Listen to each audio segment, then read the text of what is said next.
요즘에 코로나가 갈수록 창궐해지면서 락다운이 강도가 더 심해졌습니다. 교회들은 여전히 예배당 문을 닫고 온라인이나 가정에서 예배를 드립니다. 여기 토론토는 말할 것도 없고 미국, 한국, 전 세계 수많은 교회들이 본의 아니게 문이 닫혔습니다. 이런 상황을 보면서 말라기 1장 10절의 말씀이 떠올랐습니다. 제가 한번 읽어드리겠습니다.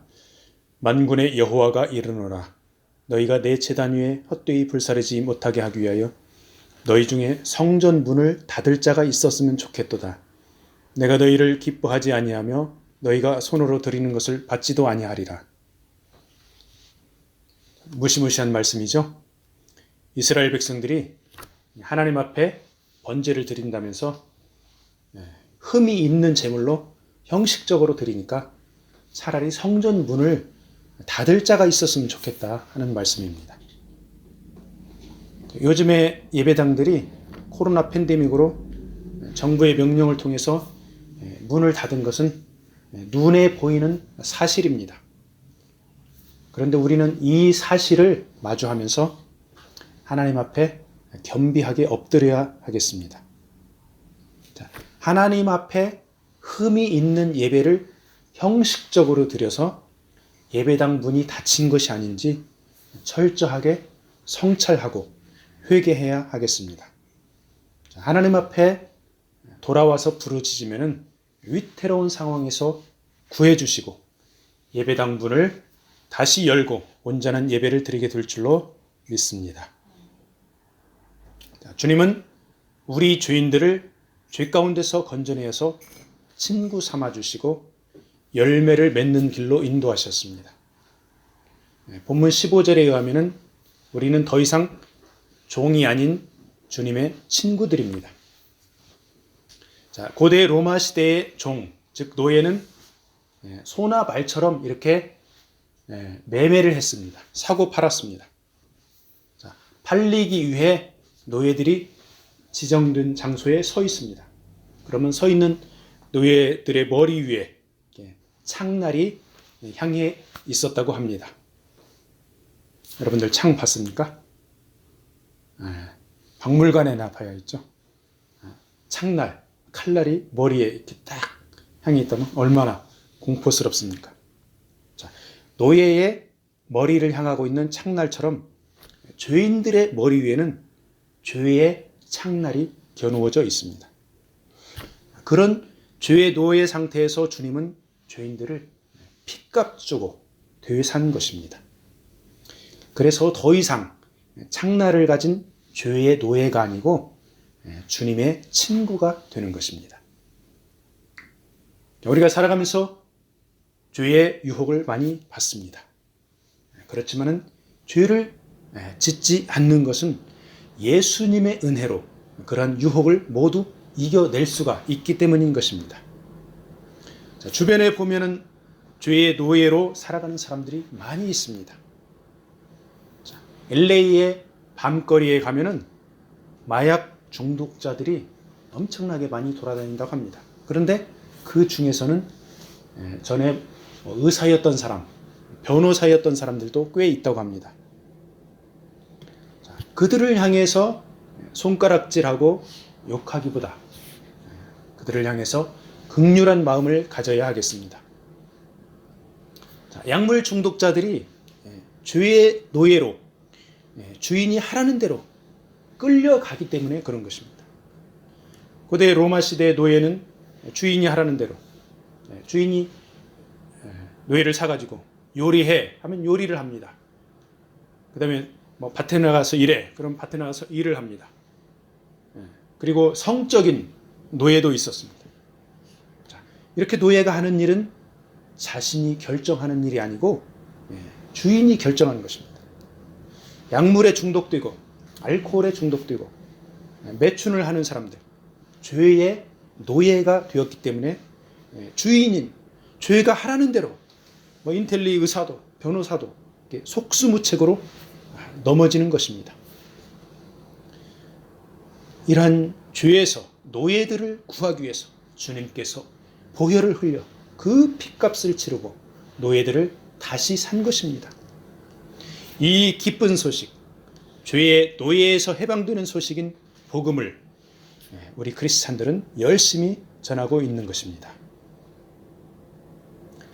주님께서는 또한 제자들을 택하셔서 가서 열매를 맺도록 미션을 주십니다. 가서 열매를 맺으라, 이렇게 미션을 주십니다. 포도나무인 주님께 붙어 있으면 성령의 열매인 인격의 열매도 맺고 재생산의 열매인 생명의 열매를 맺게 됩니다. 그런데 16절의 열매는 가서 열매를 맺게 한다고 말씀하니까 삶의 현장이나 선교의 현장으로 가서 재생산의 열매인 생명의 열매를 맺으라고 하는 말씀입니다.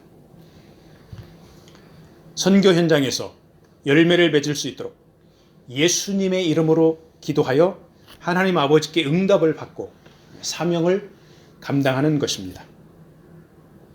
제자들은 서로 사랑함으로 세상 가운데서 선교의 열매를 맺을 수가 있습니다. 그런데 세상은 제자들을, 크리스찬들을 미워합니다. 18절에 세상이 너희를 미워하면 너희보다 먼저 나를 미워한 줄을 알라고 말씀하고 있습니다. 여기에서 세상은 어두움의 세력들의 영향을 받고 있는 세상 사람들을 말하고 있습니다. 예수께서 빛으로 오셔서 새로운 생명을 세상 사람들에게 주니까 어두움의 세력들이 싫어하고 미워하는 것입니다. 세상 사람들 중에는 빛 되신 주님을 영접하고 새로운 길을 가기도 하지만 세상의 많은 사람들이 어두움의 세력의 영향을 받아 주님을 미워하고 덩달아서 제자들도 미워하는 것입니다. 세상 가운데서 주님께 택함을 받은 제자들은 세상에 미움을 받습니다. 그런데 크리스찬들이 일탈해서 세상에 속하게 되면 세상에 미움을 받지 않고 세상에 사랑을 받을 때도 있습니다. 19절 말씀에 너희가 세상에 속하였으면 세상에 자기의 것을 사랑할 것이나 라고 기록되어 있습니다. 자, 여기에서 사랑의 원어는 친구 간의 사랑인 필레오를 말합니다. 우리가 하나님 사랑, 이웃 사랑을 말할 때는 아가페 사랑입니다. 친구 간의 사랑은 필레오 사랑입니다. 우리는 세상 가운데서 세상 사람들과 함께 살고 있지만 우리 가치관은 하나님 나라의 가치관을 가지고 있습니다. 그런데 세상 가치관에 휩쓸려 세상에 속하게 되면 어둠의 세력의 친구가 되어버립니다. 많은 세상 사람들이 아무렇지도 않게 거짓말을 합니다. 사기를 칩니다. 불륜을 저지릅니다. 다른 사람을 이용해서 재물을 취득합니다. 충격적인 사실은 이러한 세상 사람들과 동일하게 살아가는 크리스찬들이 너무 많다는 것입니다. 그러면 이런 크리스찬들이 세상의 친구, 세상의 필레오의 대상이 되어버리는 것입니다. 크리스찬들이 진리이신 주님께 붙어 하나님 나라의 가치관을 가지고 정직하고 공의롭게 살면 세상의 미움을 받을 수밖에 없습니다. 이렇게 믿음을 지키면서 치열하게 살아가는 크리스찬들은 세상은 미워하다가 더 나아가서는 박해를 하게 됩니다. 제자들을 박해하고 예수님을 박해하고 하나님 나라를 대적합니다. 주님께서 이 땅에 와서 이적을 행하고 하나님 나라를 선포했는데 그것을 받아들이지 않은 사람들은 그 죄를 핑계할 수 없느니라고 22절에서 말씀하고 있습니다. 예수 그리스도를 십자가에 못 박은 유대인들, 하나님의 준엄한 심판을 받았습니다. 요즘에 한국에서 코로나 방역 관계로 현장 예배가 제한이 되니까 교회를 박해한다, 이런 이야기들이 나옵니다. 자, 정부는 교회에서 현장 예배를 못하게 하고 일부 교회는 현장 예배를 강행합니다.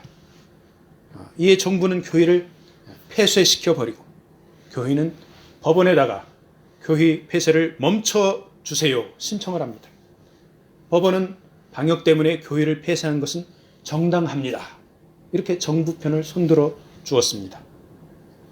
자, 보는 각도에 따라 의견이 다양하겠지만은 교회를 박해한다고 하는 주장이 일리가 있습니다. 분명히 종교의 자유를 헌법에서 보장하고 있습니다. 그러니까 국가는 교회에 최소한의 규제만을 해야 합니다. 방역을 빌미로 백화점의 영업은 허용하면서 교회의 예배 집회를 막는 것은 형평성에 맞지 않는 교묘한 교회 박해로 볼 수가 있습니다. 그렇지만 우리 크리스찬들은 세상의 헌법과 방역 법규를 거론하기 전에 하나님께 얼마나 온전한 자세로 예배드렸는지 우리 자신들을 먼저 성찰해야 합니다. 하나님의 섭리로 예배당 문이 닫혀버리고 정부 당국의 차별적인 박해를 스스로 자초하지 않았는지 철저히 반성해야 하겠습니다. 이스라엘 역사에서 유대인들은 자신들의 죄로 이방인 아수르와 바벨론에 의해 멸망당했습니다.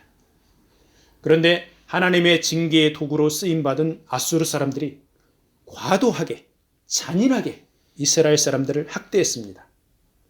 그리고 그들은 하나님의 심판을 받았습니다. 이스라엘 민족이 먼저 하나님 앞에 회개했어야 하는 것이 순서인 것처럼 우리 교회는 정부가 박해한다고 하는 것보다 하나님 앞에 먼저 회개하는 것이 우선입니다. 하나님의 교회를 핍박하고 박해하는 세력은 분명히 심판을 받을 것입니다. 교회의 건물을 불태우고 교인들을 탄압한 중국 공산당은 분명히 하나님의 심판을 받게 되어 있습니다. 한국 교회가 정말 회개하고 하나님 앞에 부르짖으면 교회를 박해하는 세력은 무너지게 되어 있습니다. 그렇지만 한국 교회가 자신을 성찰하지 않고 정부 탓만 하면 하나님의 징계의 채찍을 피할 길이 없습니다. 제자들이 선교 현장에서 열매 맺는 사역을 하면서 세상 사람들로부터 미움과 박해를 받을 것을 주님은 다 알고 계십니다. 그래서 주님은 26절에서 아버지께로부터 성령을 보낼 것을 제자들에게 이야기합니다. 제자들이 세상의 미움과 박해를 받을 때 성령께서 제자들과 동행해 주며 위로해 주고 힘을 주고 주님을 증거해 줍니다. 주님의 이 말씀은 사도행전을 읽어보면 정확하게 성취된 것을 알 수 있습니다. 그리고 여전히 현재 진행형으로 성령께서 주의 종들, 하나님의 백성들과 함께합니다. 26절에 진리의 성령이 오실 때에 그가 나를 증언하실 것이요 라고 말씀하고 있습니다. 베드로, 요한, 야고보, 바울 등 주의 사도들은 성령의 인도하심으로 주님을 증거했습니다. 기독교 역사에서 하나님의 신실한 종들은 예수 그리스도를 증거하고 하나님의 영광을 나타냈습니다. 자, 이렇게 성령께서 하는 일이 최우선적으로 예수 그리스도를 증거하는 일입니다.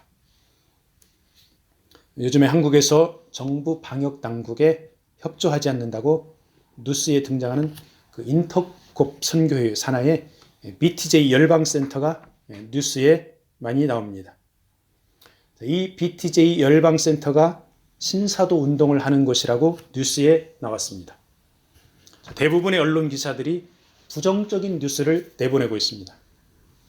자, 이 신사도 운동, 우리 믿는 사람들도 헷갈립니다.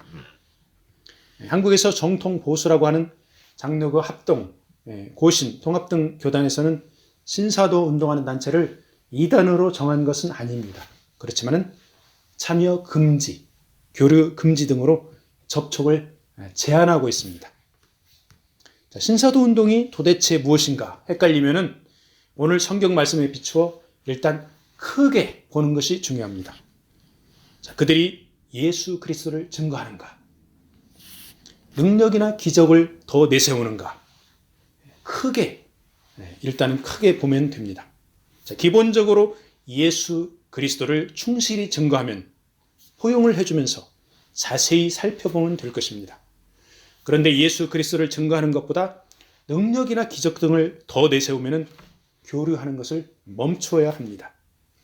능력이나 기적 등은 애굽의 마술사들도 이런 능력을 행했습니다.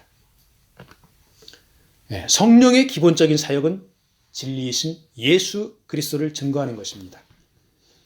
그래서 신비한 체험을 했다는 분들의 간증을 들을 때 그들을 통해서 예수 그리스도의 복음이 증거되는지, 그렇지 않으면 교묘하게 자신의 이름을 더 내세우는지 분별을 해야 합니다.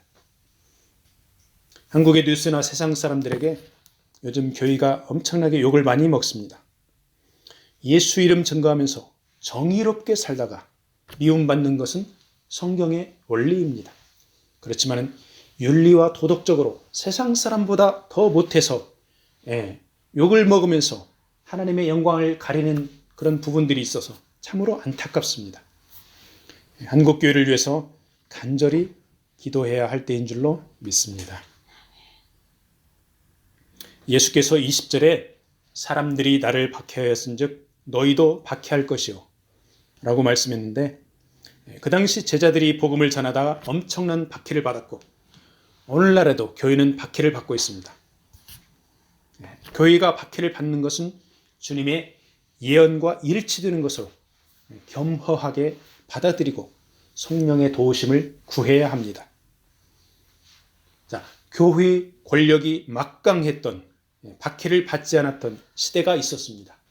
중세 로마 카톨릭 시대입니다. 그때는 교회 권력이 막강해서 부패와 타락이 아주 극에 달했습니다.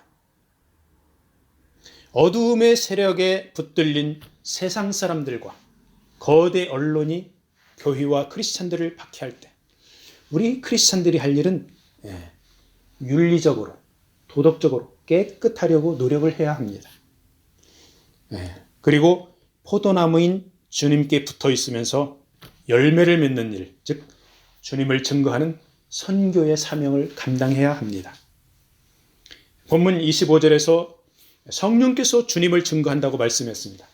26절에서는 제자들도 주님을 증언해야 한다, 이렇게 말씀하고 있습니다. 우리 크리스찬들이 주님을 증거하는 일이 어두움의 세력을 이기는 길이라고 사도 요한은 계시록에서도 선포하고 있습니다. 요한계시록 12장 11절을 찾아서 함께 읽어보겠습니다. 요한계시록 12장 11절 말씀.